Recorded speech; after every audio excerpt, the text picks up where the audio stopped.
ஆண்டுக்கு ஒருமுறை திறக்கப்படும் பத்ரிநாத் கோவிலின் நடை இன்று திறக்கப்பட்டுள்ளது.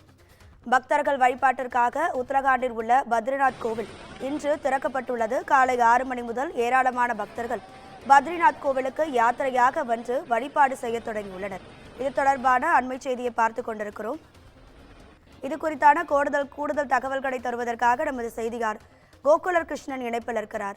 கோகுலர் கிருஷ்ணன், வணக்கம். உங்க விரிவான தகவல்களை சொல்லுங்க. வணக்கம் ராதிகா. உத்தரகாண்ட்ல கங்கோத்ரி, யமுனோத்ரி, கேதார்நாத், பத்ரிநாத் ஆகிய புனித தலங்களுக்கு ஆண்டுதோறும் லட்சக்கணக்கான பக்தர்கள் புனித யாத்திரை செல்றாங்க. இத சார்தாம் யாத்திரைன்னு அழைக்கப்படுது. இமயமலையில அமைந்துள்ள இந்த கோவில்கள்ல கோடை காலங்கள்ல 6 மாதங்கள் மட்டுமே பக்தர்களோட வழிபாட்டுக்காக திறக்கப்பட்டிருக்கு. இந்நிலையில உத்தரகாண்ட்ல வருடாந்திர சார்தாம் யாத்திரை கடந்த புதன்கிழமை தொடங்குச்சு. அன்னைக்கு கங்கோத்ரி, யமுனோத்ரி ஆகிய கோவில்கள் திறக்கப்பட்டு பின்னர் சிவபெருமானுக்கு அர்ப்பணிக்கப்பட்ட கேதார்நாத் கோயில் கடந்த வெள்ளிக்கிழமை திறக்கப்பட்டு வழிபாட்டிற்காக பக்தர்கள் அனுமதிக்கப்பட்டாங்க. இந்நிலையில விஷ்ணு பகவானுக்கு அர்ப்பணிக்கப்பட்ட பத்ரிநாத் கோயிலின் நடை இன்று காலை திறக்கப்பட்டிருக்கு.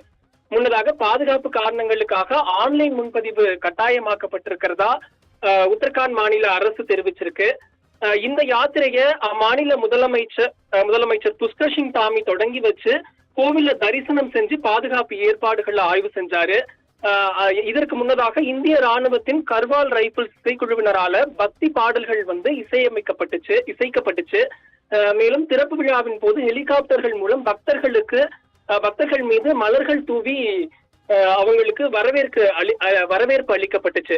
இந்த கோவில் நடை 6 மாதங்களுக்கு திறந்திருக்கும்னு பக்தர்கள் பாதுகாப்பாக முன்பதிவு செஞ்சு வரலாம்னு மாநில முதலமைச்சர் புஷ்கர் சிங் தாமி அறிவிச்சிருக்காருங்க. உங்க தகவல்களுக்கு நன்றி கோகுலகிருஷ்ணன்.